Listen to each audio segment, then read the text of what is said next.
दोस्तों, जैसा कि हमने आपसे वादा किया था कि भारतीय पंचांग के अनुसार जैसे ही हमारा नया महीना शुरू होता है तो हम उस महीने में होने वाली घटनाएं, उस महीने में आने वाले तीज त्योहारों के बारे में और उस महीने के महत्व के बारे में आपको बताएंगे। तो वीडियो शुरू करते हैं। आप सभी को आपके अपने YouTube चैनल द एस्ट्रोलॉजर आचार्य अजय तपसी में सबका स्वागत है और आप सभी को नमस्कार। वीडियो शुरू करते हैं और आपको बताते हैं कि जो महीना शुरू होने वाला है वो महीना शुरू हो रहा है अश्विन मास। अश्विन मास का महीना बहुत ही भारतीय हिंदू शास्त्रों में तो बहुत ही महत्वपूर्ण माना जाता है, क्योंकि ये महीना ऐसा है जो हमारे भूत और भविष्य को जोड़ता है। अब आप लोग बोलेंगे कि भूत भविष्य को कैसे एक महीना जोड़ सकता है? तो वो ऐसे जोड़ सकता है कि इस महीने की शुरुआत होती है पितृपक्ष से। पितृ हमारे जो हमारा भूतकाल है, यानी कि हमारे पूर्वज हैं, जिनके कारण आज हम हैं, उन पूर्वजों की वजह से हमारा अस्तित्व है। तो अश्विन मास की शुरुआत होती है पितृपक्ष से। 15 दिन का पितृपक्ष होता है और एक दिन 16वां दिन पूर्णमासी का श्राद्ध वो भी मनाया जाता है, लेकिन वो अश्विन मास से पहले ही मना लिया जाता है।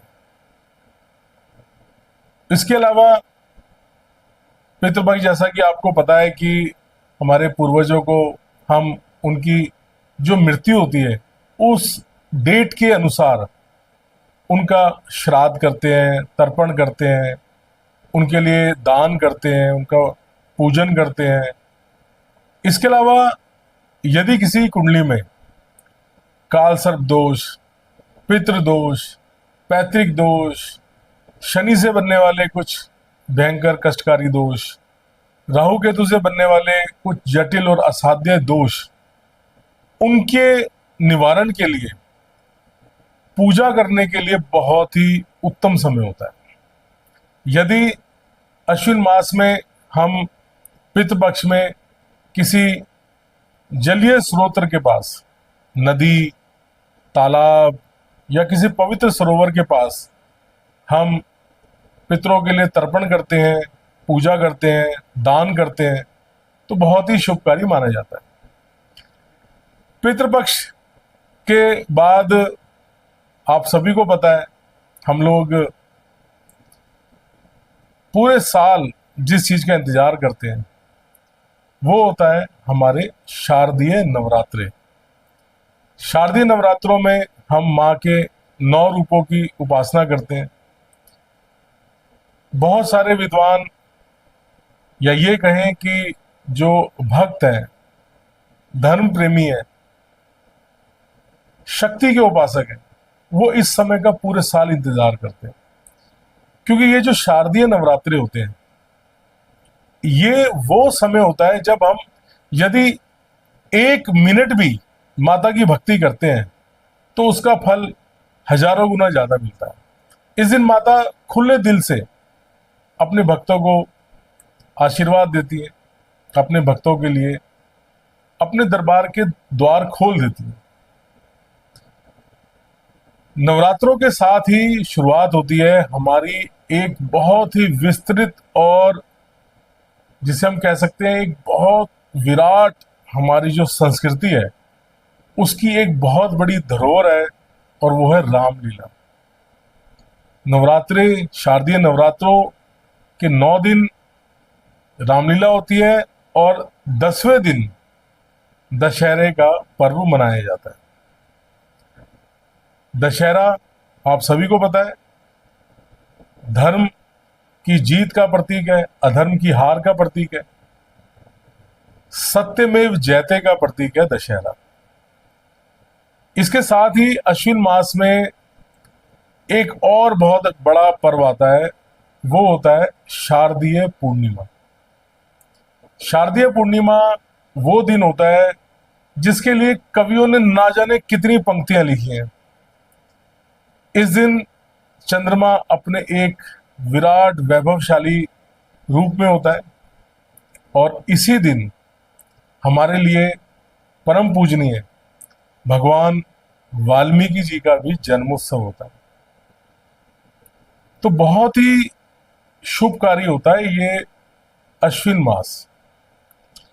काफी सारे लोगों को ये डाउट होता है कि जब हम बात करते हैं कनागत, बोलते हैं कनागत, कनागत का अर्थ होता है कि जो ये श्राद्ध होते हैं इनको काफी सारे लोग कनागत कहते हैं, लेकिन अगर हम इसकी व्याख्या करें तो इसका अर्थ होता है कन्यागत।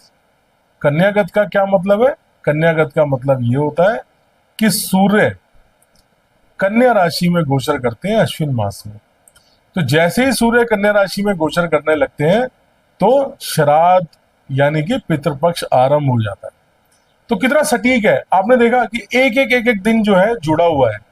हमारा जो पंचांग है इतना व्यवस्थित है कि हर दिन हमारी ग्रहों की गति के अनुसार जुड़ा होता है।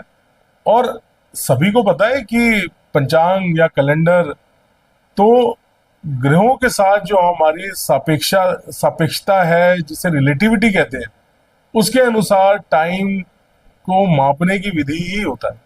तो बहुत ही परिष्कृत होता है हमारा हिंदू पंचांग। तो अश्विन मास आप लोगों के लिए बहुत शुभकारी हो।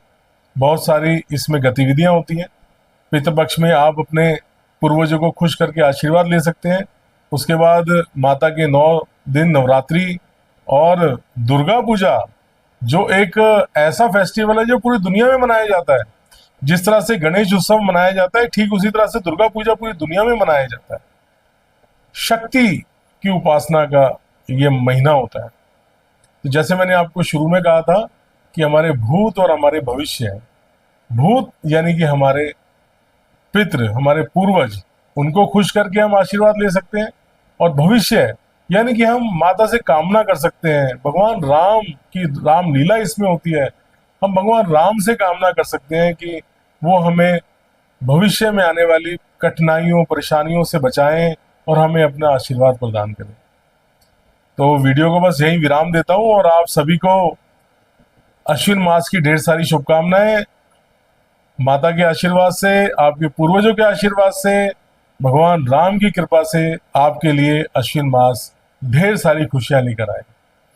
आपसे एक अनुरोध है कि यदि आपको मेरा कंटेंट पसंद आ रहा है, ये चैनल अच्छा लग रहा है, तो इसे लाइक करें, शेयर करें और सब्सक्राइब करें, जिससे हमारा मोटिवेशन बढ़े। और हमें कमेंट भी करें कि आप ज्योतिष, वास्तु, पामिस्ट्री, लाल किताब आदि जो विद्याएं हैं, इनके संबंध में यदि कोई आप प्रश्न पूछना चाहते हैं या कोई ऐसा वीडियो चाहते हैं जो हम इस पे बनाएं, तो हमें कमेंट बॉक्स में जरूर बताएं। तो आप सभी का ढेर सारा धन्यवाद। नमस्कार।